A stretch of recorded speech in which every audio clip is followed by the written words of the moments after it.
Hello everybody, welcome to rising chemistry. आज हम पढ़ेंगे D and F block elements के बारे में। D and F block elements S block और पी ब्लॉक के बीच में होते हैं, यानी एक तरफ एस ब्लॉक के एलिमेंट्स है, एक तरफ पी ब्लॉक के एलिमेंट्स हैं, बीच में है डी ब्लॉक के एलिमेंट्स पीरियोडिक टेबल में। इसीलिए डी ब्लॉक एलिमेंट्स को ट्रांजिशन मेटल्स बोलते हैं, क्योंकि ये they form transit state between S block and P block.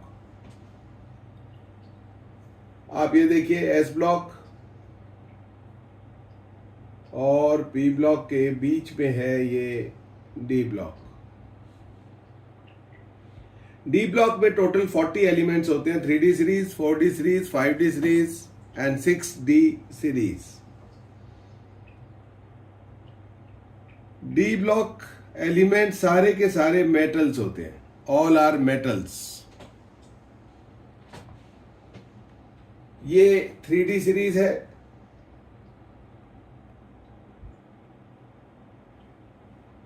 स्कैडियम, titanium, vanadium, chromium, manganese, iron, cobalt, nickel, copper and zinc. Total 10 elements 3D series में, यानी आखिरी इलेक्ट्रॉन 3D में जाएगा। जैसा कि आपको मालूम है कि अगर हम कॉन्फ़िगरेशन करें तो 3D 4s के बाद भरा जाता है, 4s के बाद 3D, यानी 3D एलिमेंट्स 10 एलिमेंट्स हैं और इसमें 10 ग्रुप है डी ब्लॉक में। आप देखिए, डी ब्लॉक में 3, 4, 5, 6, 7, 8, 9, 10, 11, 12 टोटल 10 ग्रुप्स हैं, क्योंकि 10 इलेक्ट्रॉन्स भरे जाते हैं डी सब शेल में। आप देखें, जो डी सब शेल होती है उसमें 5 ऑर्बिटल्स होती हैं, देयर आर 5 ऑर्बिटल्स और सब में 2-2 electrons.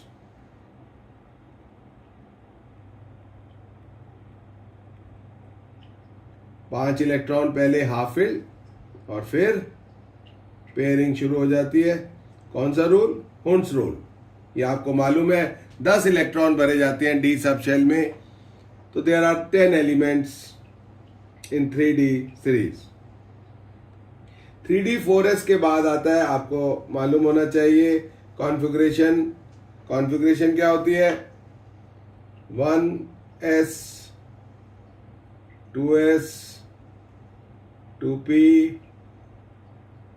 3s, 3p, 4s, then 3d। यानी 3D इलेक्ट्रॉन्स के भरने का नंबर 4s के बाद आता है। 1s में 2, 1s2, 2s2, 2p6, 3s2, 3p6, 4s2, 3d 10। तो D में टोटल 10 इलेक्ट्रॉन भरे जाते हैं। और आपको बता दें कि जब फोर्थ शेल भरी गई उसके बाद 3D भरी गई। फोर्थ शेल वैलेंस शेल है और थर्ड शेल वैलेंस शेल से छोटी शेल है। इसको पैन अल्टीमेट शेल भी बोलते हैं। 3D shell is called penultimate shell, third shell. Why? Because the largest valence shell is fourth और फोर्थ से छोटी वाली है 3, तो थर्ड शेल को पैन अल्टीमेट शेल बोलते हैं, यानी लास्ट से पहले वाली। तो आपको मैं बता दूं कि इन सब एलिमेंट्स में 10 एलिमेंट 3D के हैं, 21 से लेके 30 एटॉमिक नंबर तक। स्कैडियम का एटॉमिक नंबर है 21, टाइटेनियम का 22, इस तरह से 23, 24, 25, 26, 27, 28, 29 एंड 30। जिंक का एटॉमिक नंबर है 30। अब ये बात हम अच्छे से जानते हैं कि 3D के बाद 4p भरा जाता है, 4p6, then 5s2, then 4d10, 4d10. Now 4d10 जैसा कि आपको मैं बता दूं, फोर्थ डी सीरीज इसमें आती है. 4d सीरीज, इसमें 10 एलिमेंट्स होते हैं. Again 4d series, 10 elements, 10 electron भरे गए 4d में. और ये कहाँ से कहाँ तक है? 39, 40, देन 41, 41, 42, 43, 44, 45, 46, 47 and 48. इसी तरह 5d सीरीज,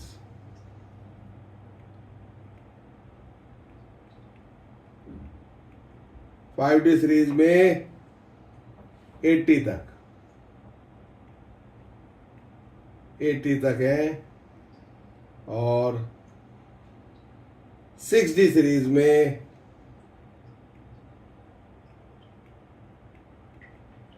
89 से लेकर और 112 तक. लेकिन बीच में आप देखें 57 से 72 एलिमेंट्स नहीं है. तो 57 से जो 72 तक के एलिमेंट्स हैं, 14 एलिमेंट्स, इनको एफ ब्लॉक एलिमेंट्स होते हैं ये. क्योंकि आप देखें 4s2 4d 5s2 4d10 के बाद 5p6 भरा जाएगा. उसके बाद 6s2, फिर 4f के 14 एलिमेंट्स भरे जाएंगे, इलेक्ट्रॉन्स भरे जाएंगे. Then 5d10, 6p6. तो आप देखें 5d भरने से पहले 4f भरा गया.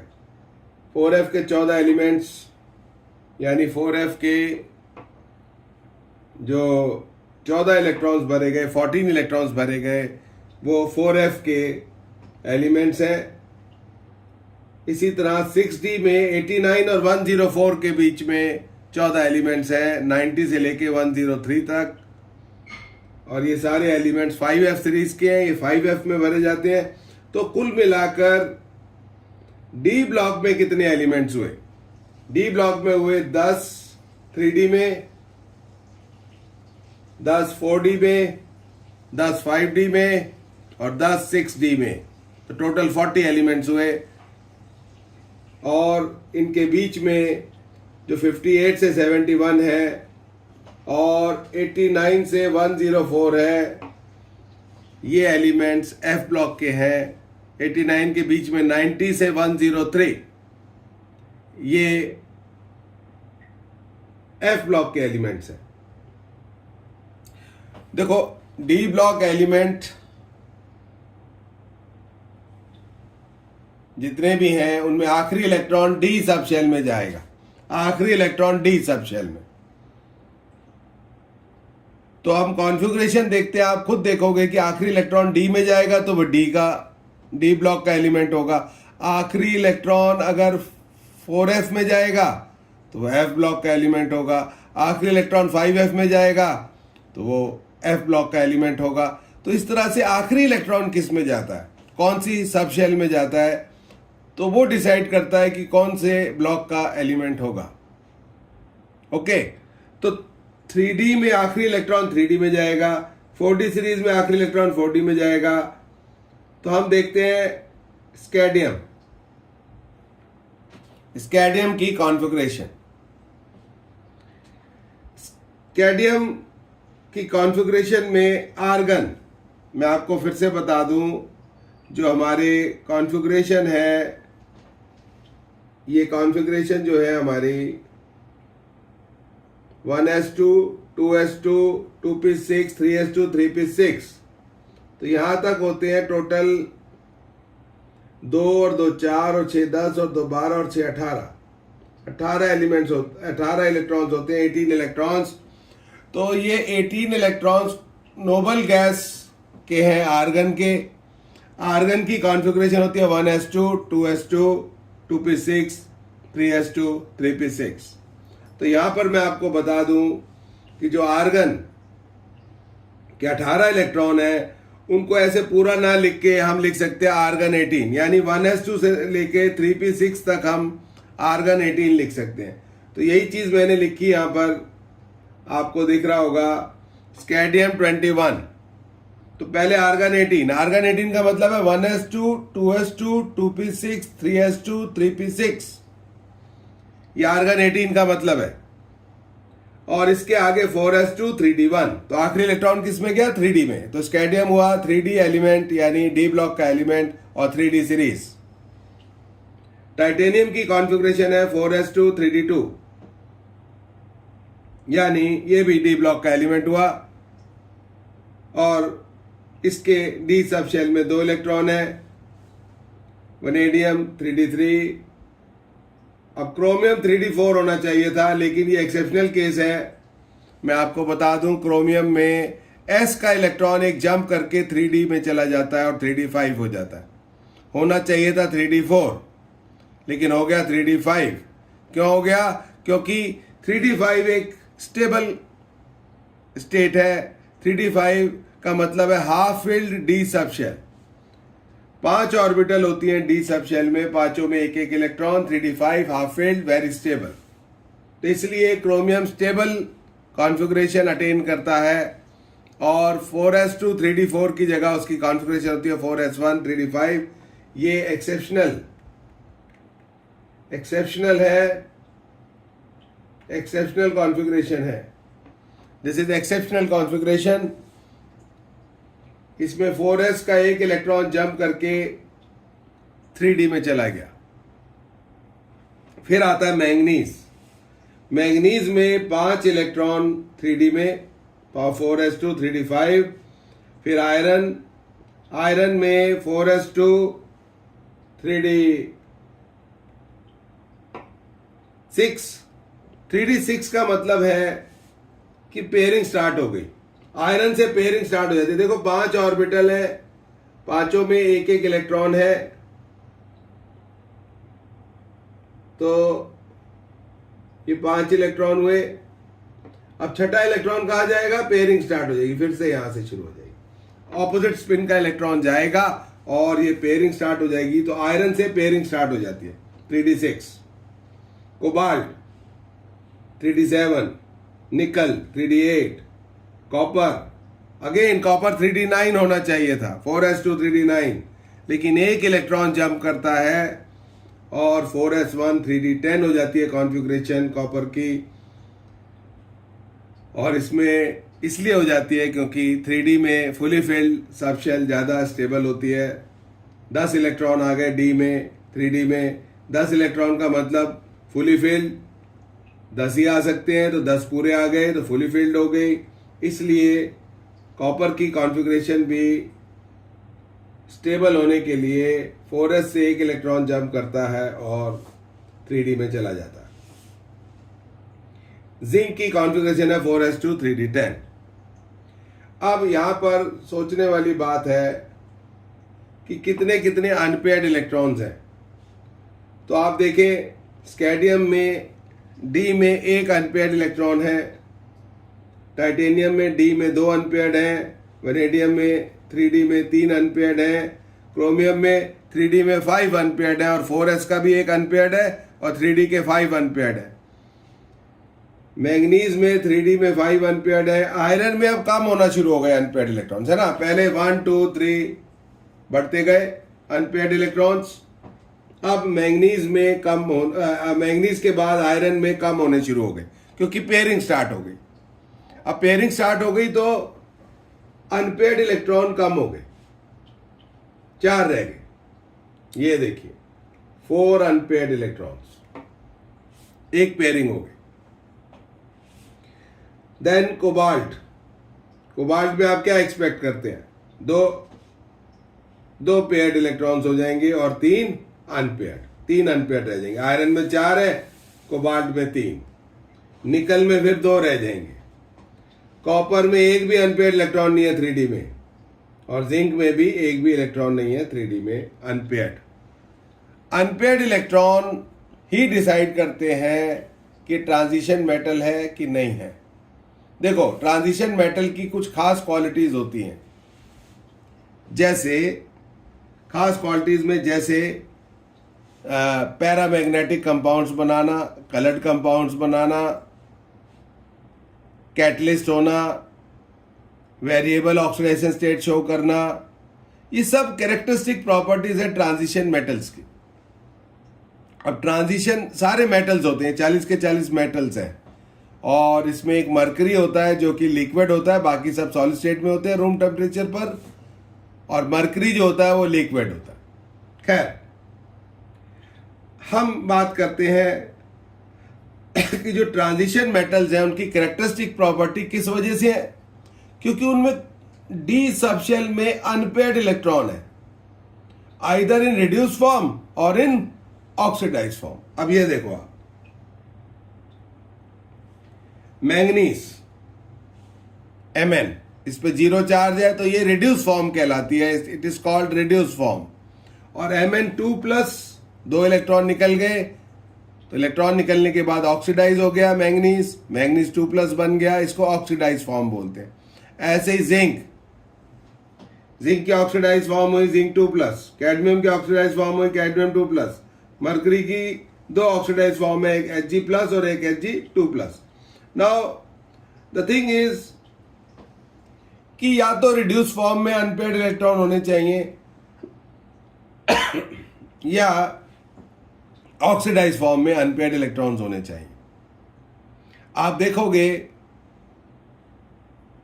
कि जिंक की रिड्यूस फॉर्म में भी अनपेयर्ड इलेक्ट्रॉन नहीं है, 3d10, डी सबशेल में कोई अनपेयर्ड इलेक्ट्रॉन नहीं है, और जिंक 2+ में भी 3d10 यानी कोई अनपेयर्ड इलेक्ट्रॉन नहीं है। आप कहोगे 2 इलेक्ट्रॉन कहां से निकले, तो 2 इलेक्ट्रॉन निकले 4s से, वैलेंस शेल से।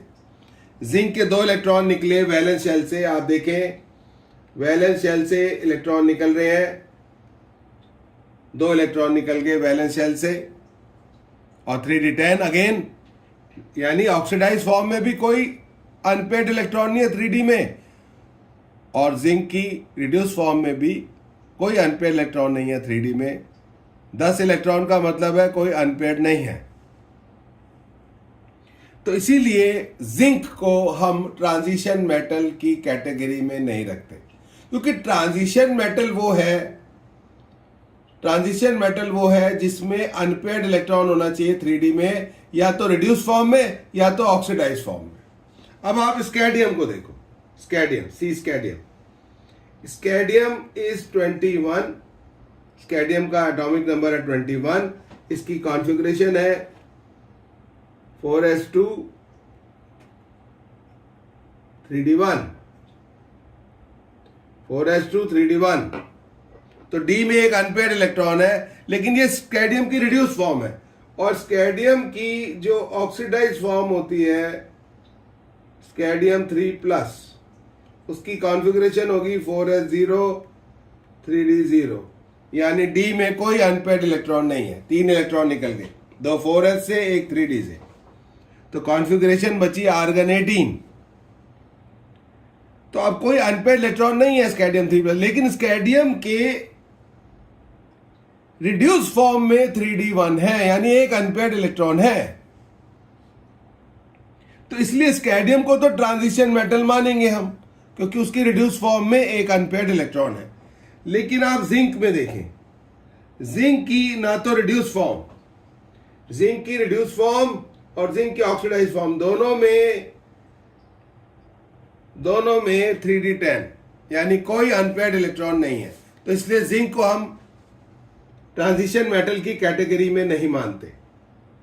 इसी तरह कैडमियम, जिंक के नीचे होता है कैडमियम। बेटा देखो, जिंक के नीचे आता है कैडमियम, मैं आपको बता दूं, यहां पर 48 नंबर, ये 48 नंबर है कैडमियम, और उसके नीचे 80 नंबर जिंक का एटॉमिक नंबर, मरकरी का एटॉमिक नंबर है 80, मरकरी का एटॉमिक नंबर 80, जिंक का 30, कैडमियम का 48, जिंक, कैडमियम, मरकरी, तीनों को हम ट्रांजिशन मेटल नहीं मानते। उसका कारण है बेटा, क्योंकि ना तो रिड्यूस फॉर्म में कोई अनपेयर्ड इलेक्ट्रॉन है, ना ऑक्सीडाइज फॉर्म में। इसी तरह कैडमियम में देखते हैं, कैडमियम की रिड्यूस फॉर्म, कैडमियम की ऑक्सीडाइज फॉर्म, दोनों में 4d10 यानी कोई अनपेयर्ड इलेक्ट्रॉन नहीं है 4d में। डी सबशेल में कोई अनपेयर्ड इलेक्ट्रॉन नहीं है। Mercury reduce form,